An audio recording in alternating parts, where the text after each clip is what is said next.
Aquí Tinguindín era una zona completamente agrícola. Había puros campesinos aquí que se dedicaban a sembrar el maíz.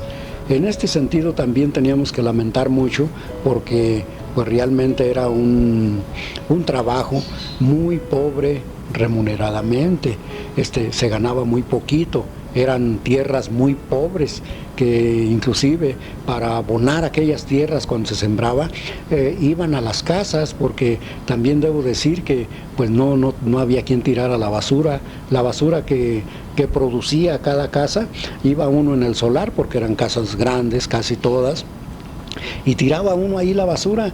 Entonces estas personas que sembraban iban casa por casa a ver si había basura. Los que tenían burritos, pues en burritos sacaban toda la basura y se la llevaban para echarla en el terreno donde iban a sembrar. Y pues de ese modo fertilizaban un poco las plantas de maíz para que producieran algo, porque realmente eran muy pobres. ¿Qué duraba el trabajo de estos campesinos? Pues empezaba por ahí como más o menos en enero, en febrero, a barbechar la tierra. Y la dejaban así, que se asoleara la tierra, la volteaban con el arado, pero ya la siembra venía cuando empezaba a llover, que era normalmente en mayo empezaba a llover. Ya lo que se mojaba la tierra, pues ya tiraban la semilla y ocupaban a algunos trabajadores para la siembra. Nacía el maicito ya cuando estaba como de unos 20 centímetros de grandecito o 30, empezaban las escardas que le llamaban, y empezaban a escardar, y ahí pues realmente ocupaban sobre todo gente chica, muchachillos, para que se pusieran a alzar, se llamaba alzar, o sea, ir destapando todas las matitas de maíz, que no quedaran tapadas. Ese era el trabajo que había. Después empezaba todo esto a producir un poco de trabajo ya cuando el maíz crecía, que ya era como en agosto, pero más bien como en septiembre, empezaban a cortar rastrojo, octubre, noviembre, frijol, rastrojo, y pues venían las cosechas. Ya en diciembre eran las cosechas. Era muy laborioso ese trabajo. Yo recuerdo que iban los hombres con unos chundes cargados en la espalda, y pues cada persona que sembraba se llevaba pues por lo menos unos 10 trabajadores. Entonces, como en toda la región aquí, en todo el territorio aquí de Tinguindín y algunas partes de las rancherías, pues sembraban pues el maíz. No había otra cosa que pudieran sembrar aquí, dado que pues no, pues como que estaba un poquito retrasada la técnica de las siembras. Entonces, pues ya ocupaban a estas personas y ya se iban a cosechar. Nosotros como chicos nos íbamos a pepenar, que nos dejaban. Pepenar era ir a recoger el maicito que iban dejando los trabajadores. Los trabajadores iban adelante con un instrumento que le llamaban piscador, y iban sacando la mazorca de la hoja y lo aventaban para atrás al canasto. Al salir del surco llegaban y vaciaban donde tenían el montón. Este montón, pues ahí vaciaban todo el maíz que se iba juntando. Había veces que eran grandes los potreros y pues naturalmente era grande el montón. Nosotros como chicos había veces que nos daban permiso el dueño del terreno de ir detrás de los trabajadores que iban cosechando, y ya íbamos levantando, pues no mazorcas, sino había la mazorquita esa chiquita de 2-3 granos, le llamábamos, o jupo, y íbamos levantando todo aquello. Pues ya en la tarde, ya cuando se recogían los trabajadores, les daban unas mazorcas para su nixtamal, les decían, y ya los trabajadores en su chunde se traían lo que les daban. Más bien como las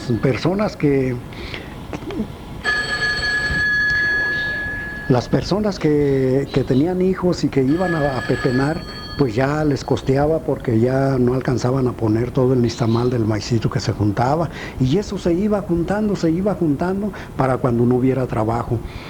Yo recuerdo que por aquellos entonces, pues era tanta la pobreza que había aquí en Tinguindín, que realmente pues a veces se desesperaba uno Yo en este caso me iba a la estación a esperar el tren. El tren, pues tenemos conocimiento que vino en 1901 aquí a Tinguindín, o sea que va con el siglo.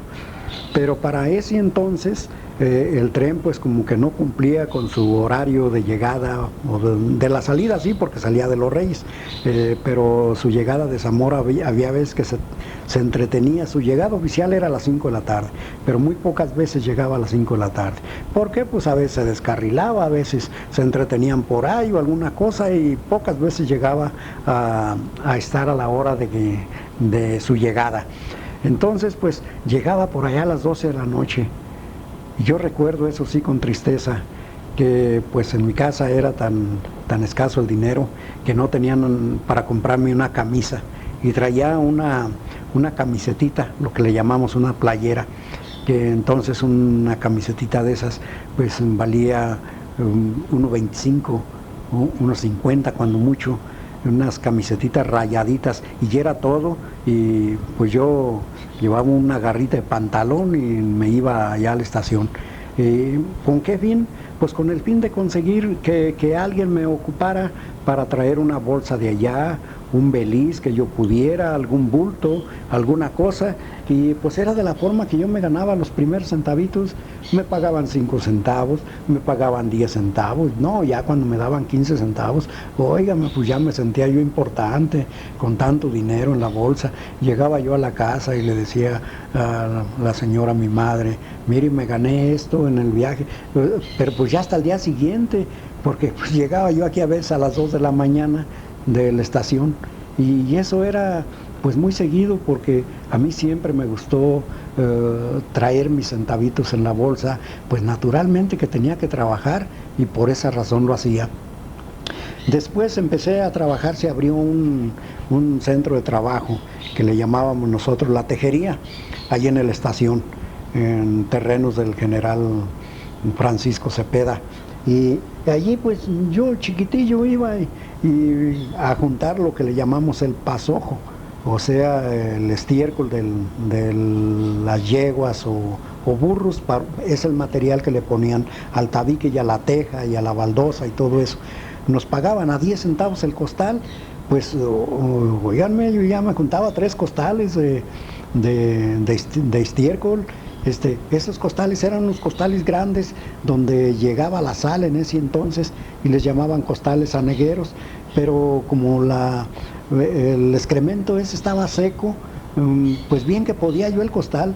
Había veces que sí me iba ladeando, pero yo llegaba con 3 costales y me ganaba 30 centavos, y si nomás 30 centavos por día, pues era la gran cosa, porque todavía no llegaba yo a ganar pesos. Pero llegó un momento en que ya uno de los que trabajaban ahí, porque eran grupos, le llamaban bancos, en donde trabajaban 3 o 4 personas en cada banco. El señor que ya falleció, Francisco Lázaro, le decíamos el Picón, y éramos hasta primos, y nos decíamos primos. Me invitó para que fuera a ayudarle a tender la teja. Atender la teja era ir y recibir la teja del banco donde la hacían con un palo como canoa que se llamaba garlape, y allí recibía yo la teja y corría a llevarla al patio para irla tendiendo, lo que se llamaba tender, irla acomodando en el patio para que se secara. Y pues no, de golpe y porrazo que me va pagando 9 pesos por semana. No, pues se imaginan, con 9 pesos yo ya me sentía súper poderoso.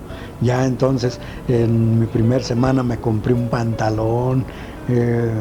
Mi madre me llevó a la tienda y me compró un pantalón, me compró una camisita de una tela que le llamaban, ¿cómo le llamaban? Era de diferentes colores, tenía unos colores rojos o color de rosa, azulitos, unos cuadritos y blancos también. No recuerdo cómo se llamaba la tela. Y bueno, total que me compró todo eso. Y ya de allí para adelante, todas las secas estuve yo trabajando en ese trabajo, ganándome 9 pesos. Después, pues les voy a platicar una cosa muy triste para mí que me sucedió.